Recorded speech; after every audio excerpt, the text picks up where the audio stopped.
Evidently, Moses is quite a bigwig these days, as evidenced by the number of Moses-themed memes popping up on social media. Here's one of my favorites. It shows Moses on the mountain with the Ten Commandments in one arm and the staff in the next, and it says, technically, Moses was the first person with a tablet downloading data from the cloud. Moses is a big figure, and we'll be exploring that together during this series.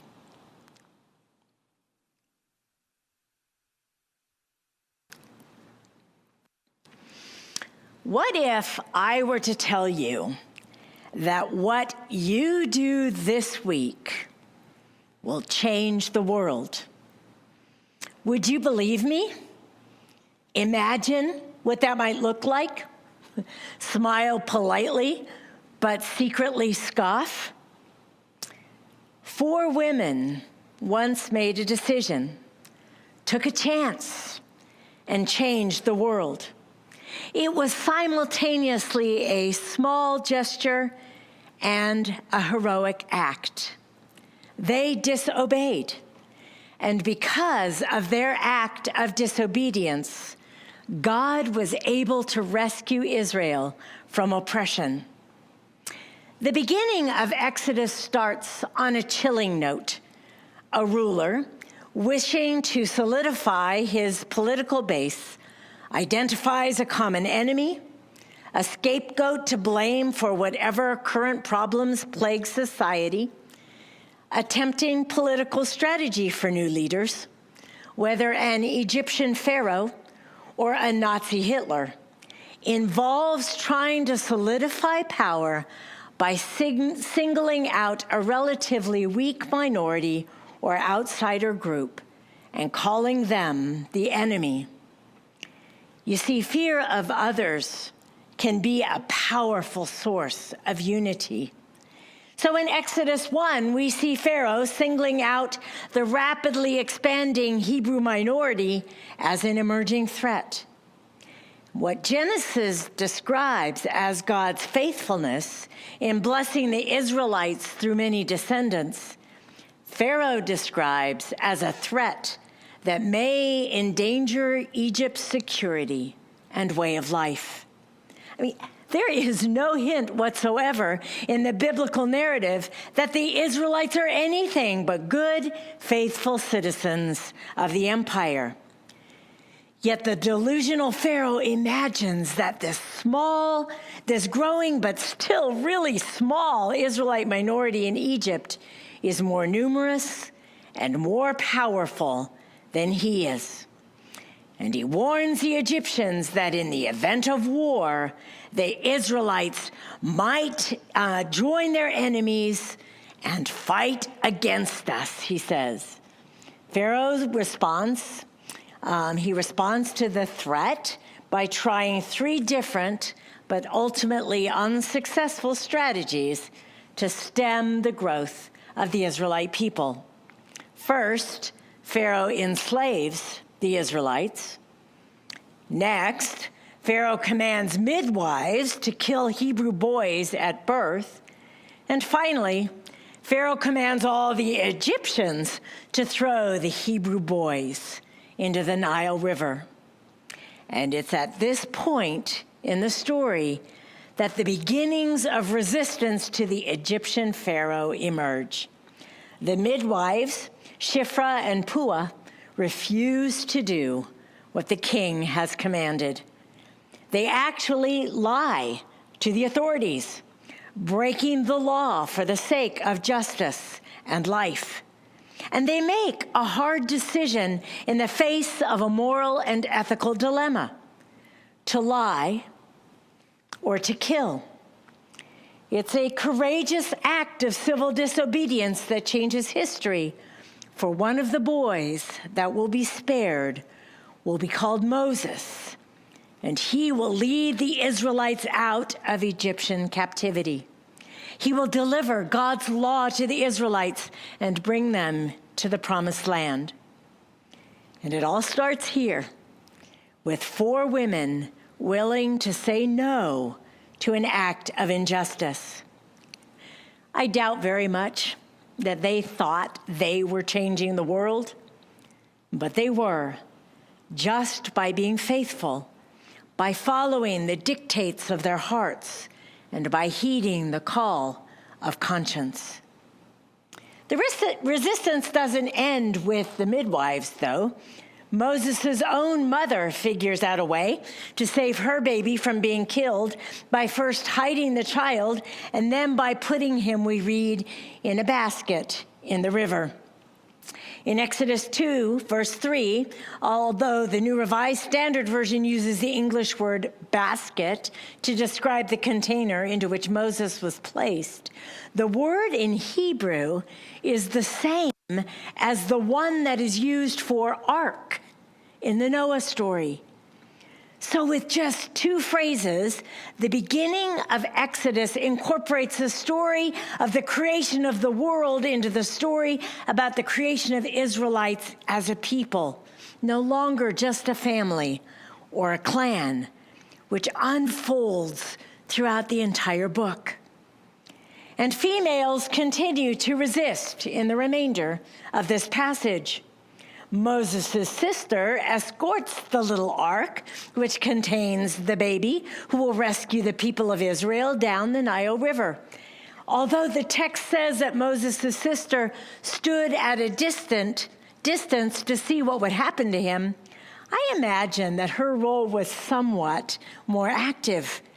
It seems that her job was to make sure that the right person found the child. When Moses' mother puts the child on the Nile, she must know that Pharaoh's palace lies just downriver, making her action more strategic and even more daring. After all, for this baby to survive, not just anyone can find him. And what's amazing is that this strategy works. His little ark floats right into the hands of Pharaoh's daughter, who rescues him, even though she immediately recognizes him as a Hebrew child. Moses' sister just happens to be nearby and knows exactly where to find a woman who can nurse the baby, Moses' own mother.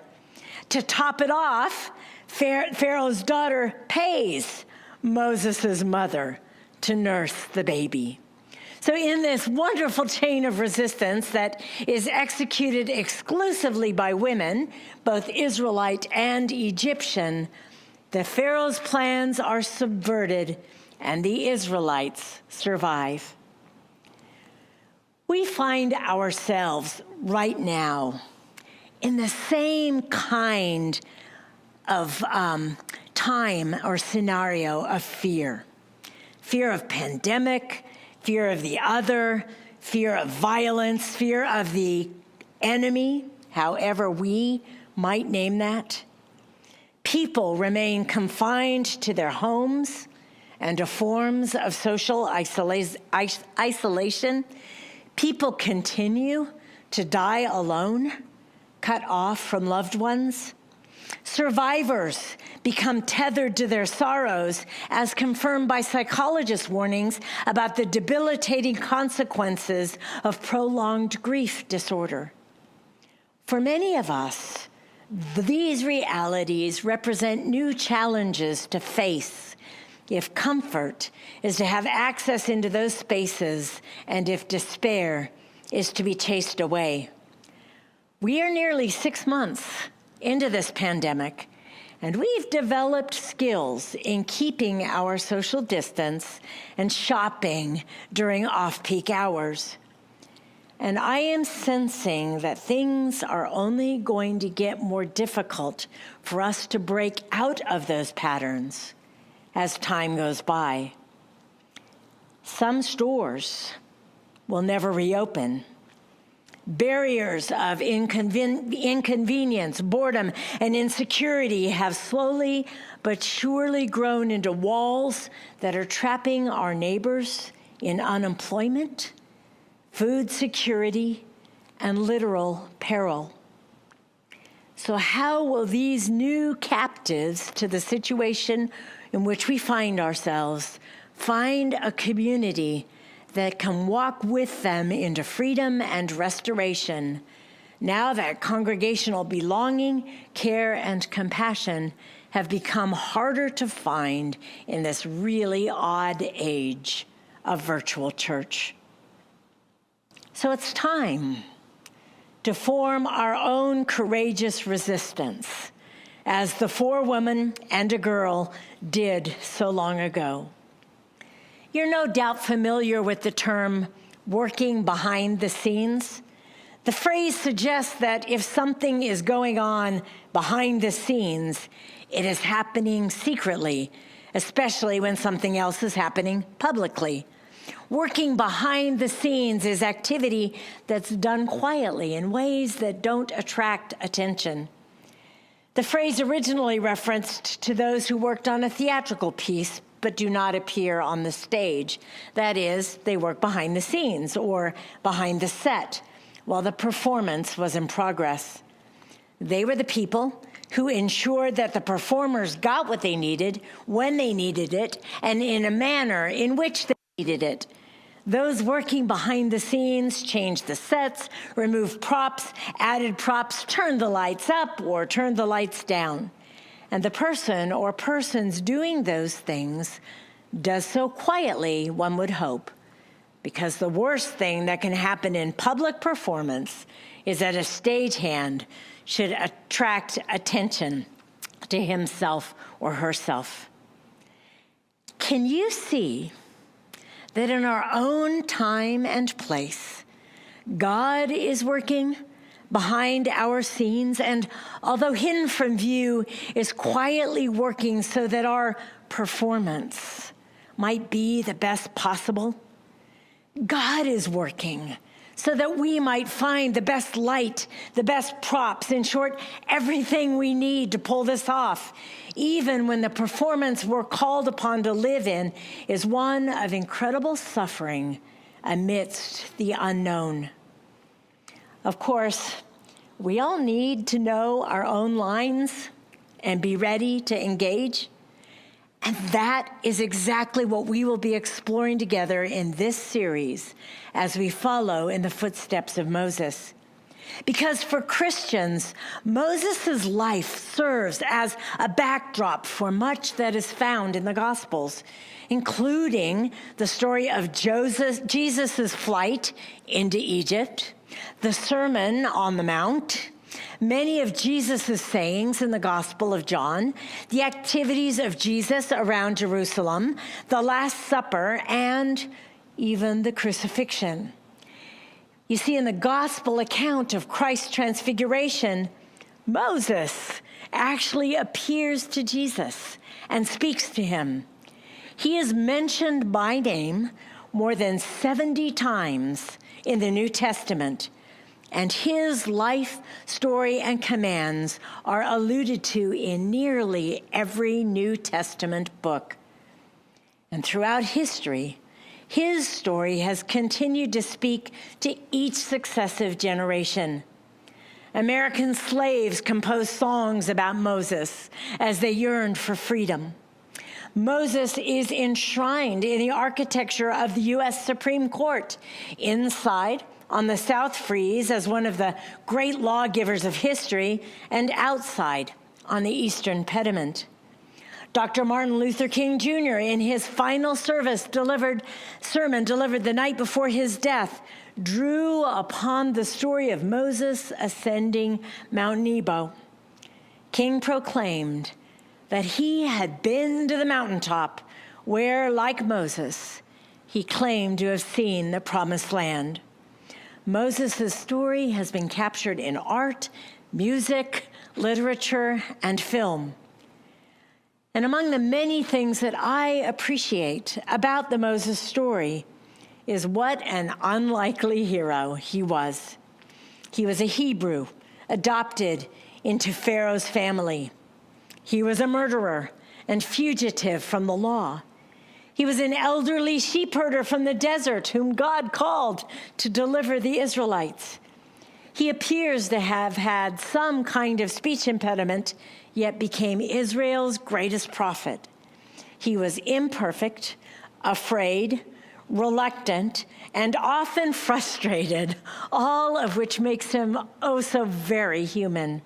And yet, despite all of this, the book of Deuteronomy closes with these words: "No prophet like Moses has yet emerged in Israel.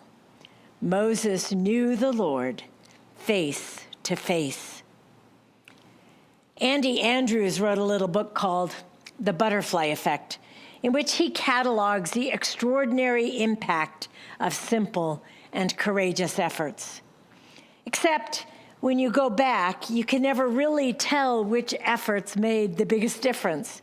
So, for instance, should Norman Borlaug, who developed high-yield, disease-resistant corn and wheat, be credited with saving 2 billion lives from famine?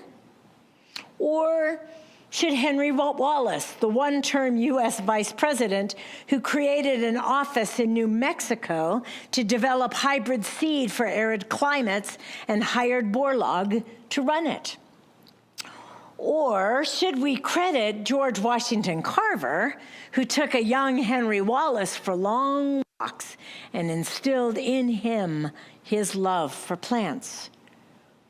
Or should it be Moses and Susan Carver, who adopted the orphaned George as their son? Or should it, well, you get the idea. Andrews points out how interconnected our actions are, creating an unforeseen butterfly effect that can ripple across time and space to affect the lives of millions. Who knows? Maybe one of you listening today is a school teacher who will give encouragement to a student this year who will see something in herself that she hadn't before, and in turn befriend another student who was on the verge of giving up on life. Or maybe a young person listening today will stand up to the neighborhood, the kids being bullied, but also the bully, who never had anyone to care enough to stand up to him before. And in turn, he'll go on to be a police officer who protects the vulnerable. Or maybe you are an elder hearing this story for the umpteenth time, who will be moved to volunteer to read to kids at the local library, and one of those kids will discover a passion for language and will grow up to be the poet laureate.